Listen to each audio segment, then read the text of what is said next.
Hey guys, Justin with Landscaping Entrepreneur.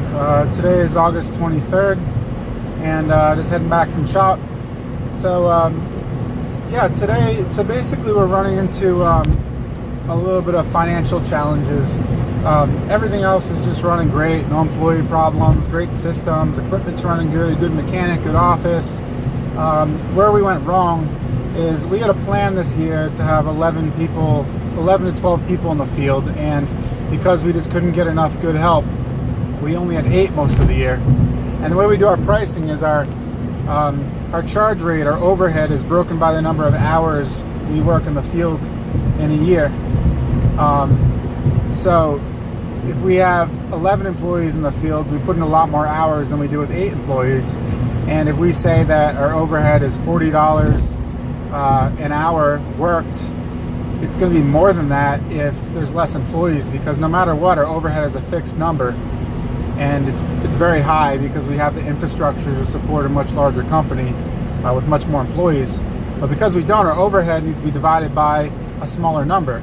So if we, for example, for easy numbers, we did $1,000 of work, and we did it $1,000 is our overhead, and we worked 1,000 hours, it would be $1 per hour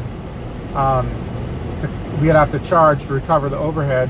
Whereas if we only worked 500 hours and our overhead is still $1,000, now we need to charge $2 per hour to recover our overhead. So the numbers obviously aren't that for 11 versus 8 people, but it's the same concept. And if we don't, then we charge the same amount, then we don't recover our overhead, we don't make the profit we planned on. So basically we're starting to run into a pinch because of that. Our overhead's very high. We're floating a lot on credit and it's not going down, so I have to make some changes. So what I'm going to do, since I can't change our charge rates, but I can change the overhead, what I'm going to do, my plan is, first of all, our marketing girl is leaving, and we're going to hire a new marketing girl that's only going to work 2 days a week instead of 5. On top of that, our manager in training, who's mostly overhead, we're going to put him into the field, and that's going to shift the numbers around, because then we're going to have more field employees and we're going to lower our overhead as well.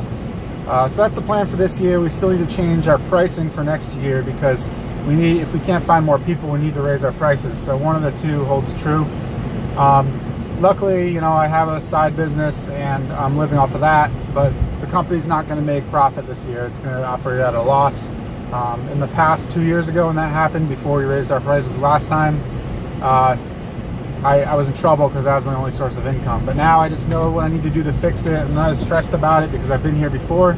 We just need to raise our prices. And on that note, don't be afraid to raise prices, because I was scared and we raised them by 20% last time because we had to. And I was really just afraid we were going to lose our customers, but it was do or die, and we barely lost any customers. So we're going to do another price raise, probably not as dramatic, but we're going to look at the numbers at the end of this year and figure it out. So anyway, I just wanted to give you guys information on pricing and overhead and that sort of thing. I'll catch you next time.